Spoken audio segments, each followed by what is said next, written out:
നമസ്കാരം. നമ്മുടെ ഏറ്റവും അവസാനത്തെ ഏറ്റവും ഷോർട്ട് ആയിട്ടുള്ള ഒരു വീഡിയോ ആണ്. ഈ വീഡിയോയിലോട്ട് നിങ്ങൾ എല്ലാവരെയും സ്വാഗതം ചെയ്യുന്നു. ഈ വീഡിയോയിൽ നമ്മൾ ഡിസ്കസ് ചെയ്യുന്നത് ഹോൾ ലൈഫ് കോസ്റ്റിങ്ങിനെ കുറിച്ചിട്ടും സീറോ ബേസ്ഡ് ബഡ്ജറ്റിനെ കുറിച്ചിട്ടുമാണ്. ഇതോടുകൂടി നമ്മുടെ ഡൊമസ്റ്റിക് ലോജിസ്റ്റിക് മാനേജ്മെന്റുമായിട്ട് ബന്ധപ്പെട്ട എല്ലാ മൊഡ്യൂളുകളിലെ എല്ലാ പോർഷൻസും നമ്മൾ കവർ ചെയ്യും. അപ്പോൾ ഈ ഒരു വീഡിയോയിലോട്ട് നിങ്ങളെ സ്വാഗതം ചെയ്യുന്നു. വീണ്ടും ഞാൻ പറയാണ്, ഈ ചാനൽ നിങ്ങൾ ഇതുവരെ സബ്സ്ക്രൈബ് ചെയ്തില്ലെങ്കിൽ സബ്സ്ക്രൈബ് ചെയ്യുക.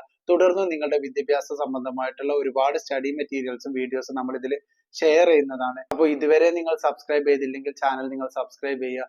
അപ്പോൾ നമുക്കിനി എന്താണ് ഹോൾ ലൈഫ് കോസ്റ്റിംഗ് എന്നുള്ളത് മനസ്സിലാക്കാം. ഹോൾ ലൈഫ് കോസ്റ്റിംഗ് എന്ന് പറഞ്ഞു കഴിഞ്ഞാൽ ഒരു വെഹിക്കിളിന്റെ ലൈഫ് സ്പാനിൽ ആ വാഹനം വാങ്ങുന്നത് മുതൽ ആ വാഹനം നമ്മൾ പൊളിച്ച് ഡിസ്പോസൽ നടത്തൂലേ, അതുവരെ വരുന്ന എല്ലാ ചെലവുകളും ഐഡന്റിഫൈ ചെയ്ത് കണക്കാക്കുന്നതിനെയാണ് ഹോൾ ലൈഫ് കോസ്റ്റിംഗ് എന്ന് പറയുന്നത്.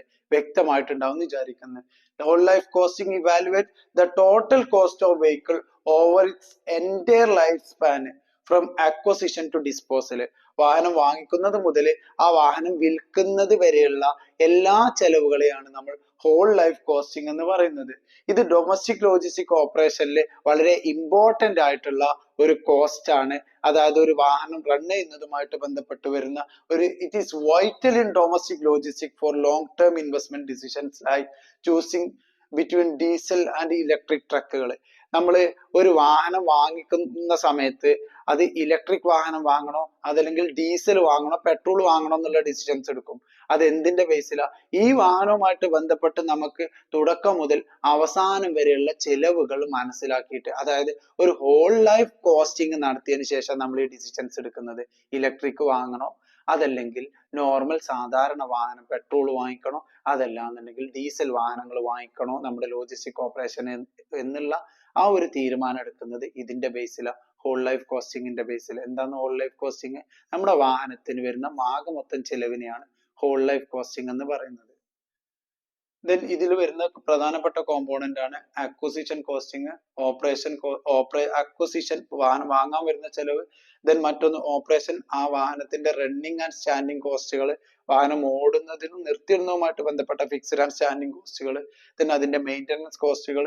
ദെൻ ഡിസ്പോസൽ, അതായത് salvage value minus decommissioning cost, അവസാനം പൊളിച്ച് വിൽക്കുന്നത് വരെയുള്ള എല്ലാ പൈസയും നമ്മൾ എന്ത് ചെയ്യുന്നുണ്ട്, ഇവിടെ കണക്കാക്കുന്നുണ്ട്. അപ്പൊ ഹോൾ ലൈഫ് കോസ്റ്റിംഗ് എന്താന്നുള്ളത് മനസ്സിലായിട്ടുണ്ടാവും.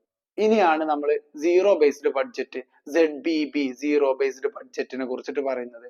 ഇവിടെ നമ്മൾ പഴയ പ്രൈസിങ്ങുകളും പഴയ കോസ്റ്റുകളും ഒന്നും കണക്കാക്കുന്നില്ല.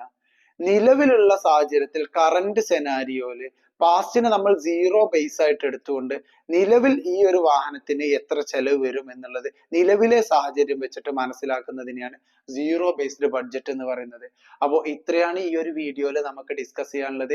ഈ വീഡിയോ ഇഷ്ടപ്പെട്ടിട്ടുണ്ടെങ്കിൽ നിങ്ങൾ ലൈക്ക് ചെയ്യുക, കമന്റ് ചെയ്യുക, അതേപോലെ തന്നെ നമ്മുടെ ചാനലിൽ നിങ്ങൾ സബ്സ്ക്രൈബ് ചെയ്യുകയും ചെയ്യുക. പിന്നെ മറ്റൊരു കാര്യം നിങ്ങളോട് പറയാനുള്ളത്, BBA വിദ്യാർത്ഥികളെ സംബന്ധിച്ച് അവർക്ക് ആവശ്യമായിട്ടുള്ള പല കാര്യങ്ങളും ഈ ഒരു ചാനലിൽ ഇനിയും അപ്ലോഡ് ചെയ്യുന്നുണ്ട്. അപ്പോൾ നിങ്ങൾ ഇതുവരെ ചാനൽ സബ്സ്ക്രൈബ് ചെയ്തില്ലെങ്കിൽ സബ്സ്ക്രൈബ് ചെയ്തിട്ടുണ്ട് നിങ്ങൾ ഉറപ്പാക്കേണ്ടതാണ്. Okay, thank you.